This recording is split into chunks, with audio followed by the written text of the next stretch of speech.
Bismillahirrahmanirrahim. Assalamualaikum warahmatullahi wabarakatuh.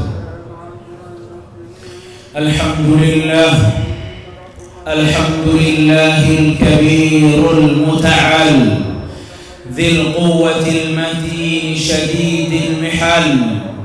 Alhamdulillahi 'adada qatral amtar walhamdulillahi 'adada waraqal ashjar walhamdulillahi 'adada ma ta'aqaba al-lail wan nahar walhamdulillahi 'adada ma kabbara al-hujjaj fi Makkah wa 'addada 'ammaruha min al-'ummar wa 'adada ma labba mulabbin ila baitil 'atiq min lailin aw nahar.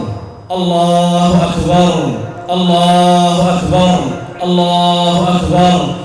La ilaha illallah, wallahu akbar, Allahu akbar, walillahil hamd. Allahu akbar kabira, walhamdulillahi kathira, wa subhanallahi bukratan wa asila. Wa ashhadu an la ilaha illallah wahdahu la sharika lah, شهادة نقر بها ونعترف بالألوهية الوحدانية لربنا العظيم ذي الجلال والإكرام. والصلاة والسلام على المبعوث من نسل عدنان محمد بن عبد الله وعلى آله الشرفاء الأطهار وعلى من تبعهم بإحسان إلى يوم تتقلب فيه القلوب والأبصار. أما بعد، فقد قال الله تعالى: يا أيها الناس اتقوا ربكم الذي خلقكم من نفس واحدة وخلق منها زوجها وبث منهما رجالا كثيرا ونساء واتقوا الله الذي تساءلون به والأرحام إن الله كان عليكم رقيبا. أما بعد، الله أكبر، الله أكبر، Allahu akbar, walillahil hamd. Gema takbir yang terdengar memenuhi hati yang kegirangan dengan hadirnya hari terbaik, hari Yaumun Nahar, hari Idul Adha. Rasul kita sallallahu alaihi wasallam pernah bersabda dalam sebuah hadis, "Inna a'zamil ayyami 'indallah Yaumun Nahar." Hari yang paling agung di sisi Allah adalah hari An-Nahar, hari Idul Adha. Maka berbahagialah kaum muslimin rahimani wa rahimakumullah. Kita telah melewati 9 hari yang istimewa di 10 hari awal bulan Dzulhijjah. Hari-hari yang begitu Allah Subhanahu wa taala agungkan, hari-hari yang Allah Subhanahu wa taala lipatkan kebaikan demi kebaikan yang kita lakukan. Ayyuhal ikhwatal kiram, a'azakumullah, para jamaah salat Idul Adha yang semoga dimuliakan oleh Allah Subhanahu wa taala. Kalau kita berbicara tentang Idul Adha dan ibadah-ibadah yang ada di dalamnya, maka sejarah tidak pernah bisa dilepaskan dari Nabi yang mulia, Nabi Ibrahim alaihi salam. Ayuhal ikhwah, Nabi Ibrahim alaihi salam merupakan manusia yang paling dicintai oleh Allah Subhanahu wa taala. Nabi Ibrahim peringkat 2. Setelah peringkat pertamanya adalah Nabi kita Muhammad sallallahu alaihi wasallam. Mereka berdualah nabi yang memiliki predikat lebih daripada nabi yang lain. Mereka diangkat oleh Allah kepada derajat khullah, derajat kekasihnya Allah Subhanahu wa taala. Allah Subhanahu wa taala berfirman, "Wattakhadallahu Ibrahim khalila." Allah menjadikan Nabi Ibrahim sebagai khalil, sebagai kekasih baginya. Ayyuhal ikhwah, tingginya nilai Nabi Ibrahim di hadapan Allah, tingginya predikat Nabi Ibrahim di hadapan Allah Subhanahu wa taala tidak menjadikan kehidupan Nabi Ibrahim itu mulus-mulus saja, lurus-lurus saja tanpa ujian. Tidak. Justru sebaliknya, kehidupan Nabi Ibrahim alaihissalam penuh liku dan luka. Kehidupan Nabi Ibrahim penuh ujian dan cobaan. Bagaimana tidak? Saat beliau menjadi orang satu-satunya yang beriman di negerinya, seluruh masyarakat di negeri tersebut termasuk ayahnya sendiri memusuhi Nabi Ibrahim alaihissalam. Bahkan seluruh negeri sepakat untuk membakar hidup-hidup Nabi Ibrahim alaihissalam. Namun dengan keteguhan hati Nabi Ibrahim, ketakwaan Nabi Ibrahim kepada Allah Subhanahu wa taala, api yang harusnya membakar menjadi keselamatan bagi Ibrahim alaihissalam. Allah Subhanahu wa taala berfirman, "Qulna ya nar kuni bardan wa salaman ala Ibrahim." Wahai api, jadilah dingin dan keselamatan bagi Ibrahim. Setelah Nabi Ibrahim gagal dibakar, Nabi Ibrahim pun terusir dari kampungnya sendiri. Saat beliau terusir dari kampungnya, Nabi Ibrahim berdoa kepada Allah mengatakan, "Wa qala inni dhahibun ila rabbi sayahdin. Rabbi habli minas salihin." Fabasyarnahu bi ghulamin halim. Allah Subhanahu wa taala mengatakan bahwa Nabi Ibrahim saat beliau diusir, Nabi Ibrahim mengatakan, "Sesungguhnya aku berhijrah pergi kepada Allah dan Allah akan memberikan aku petunjuk." Dan Nabi Ibrahim berdoa dengan satu doa yang cukup luar biasa. Rabbi habli minas salihin. Ya Allah, karuniakanlah aku anak yang saleh. Nabi Ibrahim kala itu belum memiliki anak. Dan doa ini terdengar oleh Allah Subhanahu wa taala dan diijabah oleh Allah Subhanahu wa taala. Fabasyarnahu bi ghulamin halim. Kami berikan kabar gembira bagi Ibrahim bahwa dia akan mendapatkan anak yang halim, anak yang begitu penyabar dan lembut. Kapan? Saat umur Nabi Ibrahim sudah menginjak 80 tahun. Bukan umur yang muda, umur yang sudah tua. Akhirnya Nabi Ibrahim alaihissalam mendapatkan pujaan hatinya, yaitu Nabi Ismail alaihissalam yang sudah puluhan tahun ditunggu oleh Nabi Ibrahim alaihissalam. Berjalan kehidupan, Nabi Ismail mulai remaja. Di umur Nabi Ibrahim yang ke-100 tahun, umur yang bukan muda lagi, umur yang melambangkan tentang kelemahan, umur yang melambangkan butuhnya seorang ayah dengan bantuan anaknya. Justru Allah Subhanahu wa taala memerintahkan Nabi Ibrahim untuk menyembelih anaknya sendiri Ismail dengan tangannya. Dan dengan ketakwaan Nabi Ibrahim serta keteguhan Nabi Ismail alaihissalam mentaati perintah Allah Subhanahu wa taala, Allah Subhanahu wa taala pun mengganti Nabi Ismail dengan sesembelihan yang besar. Wa fadainahu bidzibhin 'adzim, dan kami ganti Ismail dengan sembelihan yang besar. Ayo, itu sedikit dari cerita Nabi Ibrahim. Belum lagi Nabi Ibrahim mendapatkan cobaan dari mulai orang-orang di dekatnya. Belum lagi Nabi Ibrahim alaihissalam harus merelakan kala itu istrinya sempat digoda oleh raja setempat. Begitu liku dan luka perjalanan Nabi Ibrahim alaihissalam. Dan inilah perjalanan yang tidak mulus, inilah perjalanan kekasihnya Allah Subhanahu wa taala. Belum lagi Nabi kita alaihi salatu wassalam, jemaah sekalian. Nabi sallallahu alaihi wasallam menjadi manusia yang paling dicintai oleh Allah Subhanahu wa taala. Namun kalau kita melihat cerita Nabi sallallahu alaihi wasallam, beliau lahir dan ayah beliau telah tiada. Beliau lahir dan tumbuh sampai umur 5 atau 6 tahun beliau ditinggal oleh ibunya. Kemudian diurus oleh kakeknya, namun diurus oleh kakeknya yang sangat menyayanginya ini tidak bertahan lama, hanya 2 tahun. Lalu diurus oleh Abu Thalib pamannya, sampai akhirnya Nabi SAW menikah di umur 25 tahun dengan Khadijah radhiyallahu anha. Setelah menikah dengan Khadijah, Nabi SAW memiliki 6 anak. Yang 6 anak ini jamaah sekalian, 5 diantaranya wafat dalam keadaan Nabi SAW masih hidup.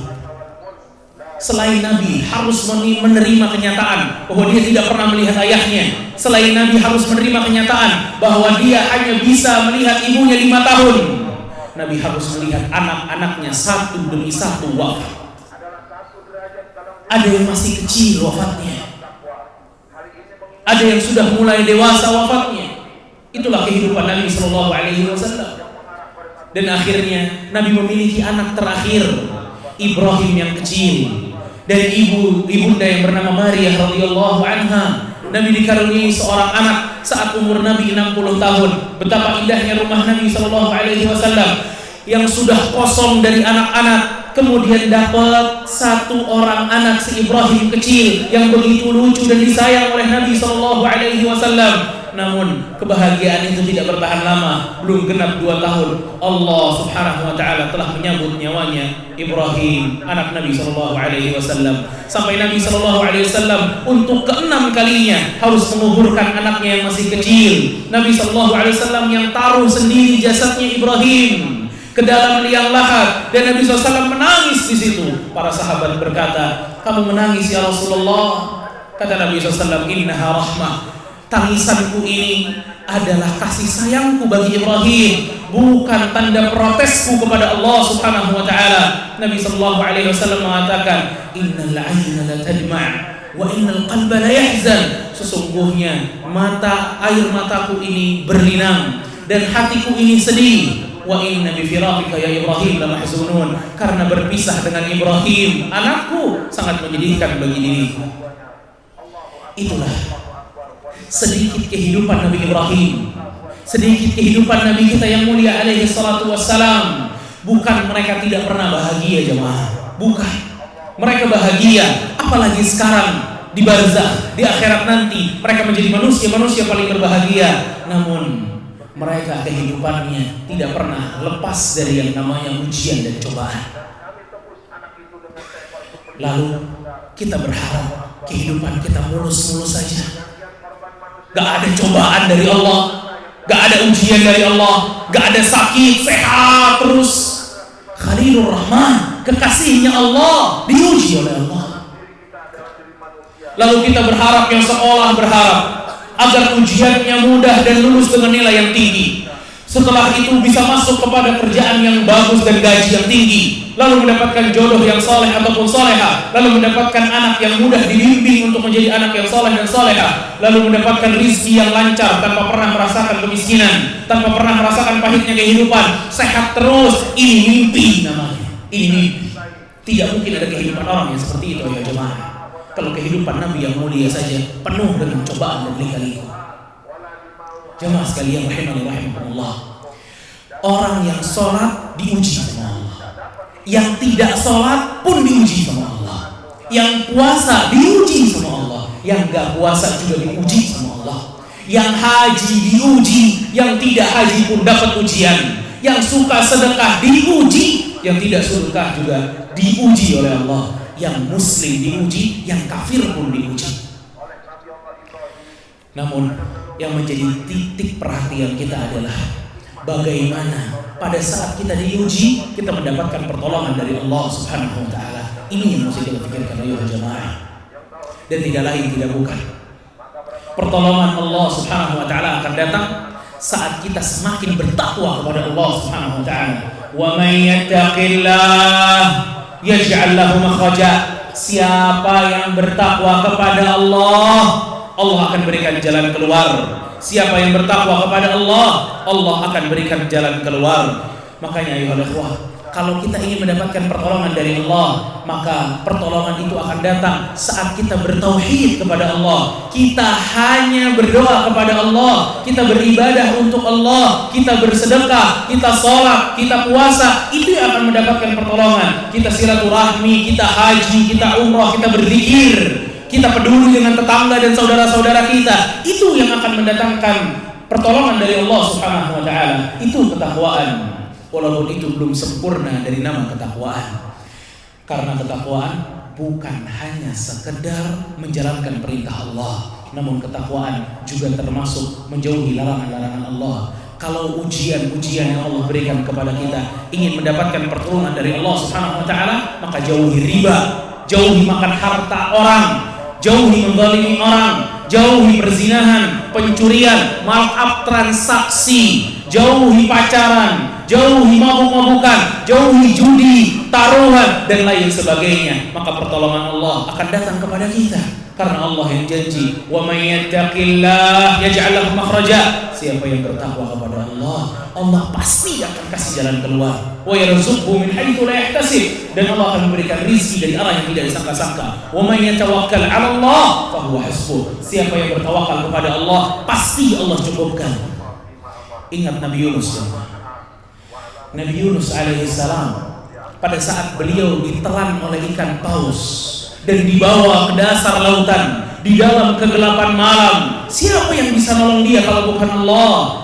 Akhirnya Allah Subhanahu wa taala dengan doanya Nabi Yunus alaihi salam, la ilaha illa anta subhanak inni kuntu minadh dhalimin. Apa yang terjadi? Allah Subhanahu wa taala menolong Nabi Yusuf alaihi salam. Allah mengatakan dalam surat As-Saffat, falaula annahu kana minal musabbihin lalabitha fi batnihi ila yaumi yub'atsun. Kalau bukan karena Nabi Yunus ini kerap suka berzikir kepada Allah, maka Nabi Yunus akan di perut paus itu selama-lamanya sampai hari kiamat. Namun karena Nabi Yunus ini kerap berzikir kepada Allah, maka pertolongan tersebut datang dari Allah Subhanahu wa taala. Dan Idul Adha sebagaimana yang Allah firmankan adalah waktu untuk kita berzikir kepada Allah Subhanahu wa taala. Allah berfirman, "Fa idza qadaytum manasikakum fadhkurullaha kadzikrikum aba'akum aw ashadda dzikra." Dan jika kalian telah selesai melakukan manasik-manasik kalian, berzikirlah kepada Allah layaknya seorang anak kecil senantiasa memanggil ayah dan ibunya atau lebih kuat daripada itu, kata Allah Subhanahu wa taala. Barakallahu li wa lakum fil Qur'anil 'azim wa nafa'ani bima fihi minal ayati wa dzikril hakim. Aqulu qawli hadha wa astaghfirullah li wa lakum.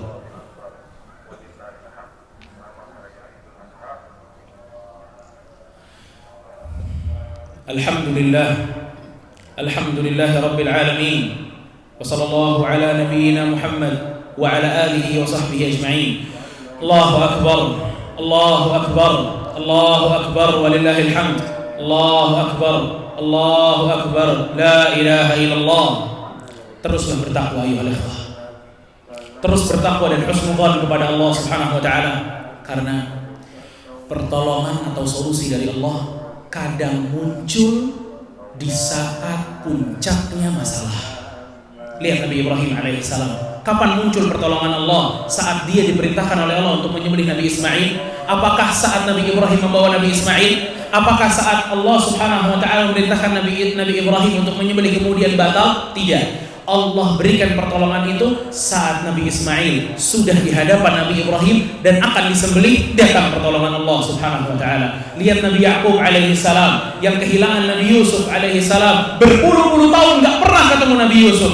Bahkan belum sempat ketemu dengan Nabi Yusuf alaihi salam, kehilangan lagi satu anaknya, itu Bunyamin. Namun perkataan Nabi Yakub alaihissalam begitu indah. Nabi Yakub alaihissalam mengatakan, "Fasabrun jamil, asallahu an ya'tiyani bihim jami'an, innahu huwal alimul hakim." Maka bersabarlah dengan kesabaran yang indah. Semoga Allah akan mengumpulkan seluruh anak-anakku di hadapanku. Allah Maha mengetahui lagi Maha bijaksana. Apa yang terjadi? Akhirnya Nabi Yakub alaihissalam mampu menikmati pemandangan yang sangat luar biasa. Anak-anaknya berkumpul di hadapan Nabi Yakub alaihissalam. Kapan? Setelah puluhan tahun. Itulah pertolongan Allah Subhanahu wa taala. Allah ingin melihat bagaimana kesabaran kita. Allah Subhanahu wa taala ingin melihat bagaimana ketakwaan kita. Dan dengan ketakwaan dan husnudzan kepada Allah Subhanahu wa taala, maka kita akan mendapatkan pertolongan dari Allah Subhanahu wa taala. Maka untuk setiap dari kita yang sedang diuji dengan berbagai masalah, yang sedang diuji dari masalah ekonomi, bertakwalah kepada Allah, takutlah kepada Allah, cari yang halal saja, jangan pernah berpikir untuk mencari yang haram. Pasti Allah akan bantu kita. Gantungkan dirimu kepada Allah, bukan kepada manusia yang sedang diuji oleh Allah lewat penyakit-penyakit yang ada di dalam tubuhnya. Sabar dan berobatlah. Gantungkan dirimu kepada Allah, bukan kepada obatnya ataupun dokternya. Untuk yang diuji lewat anak-anaknya, banyaklah bersabar dan berdoa kepada Allah.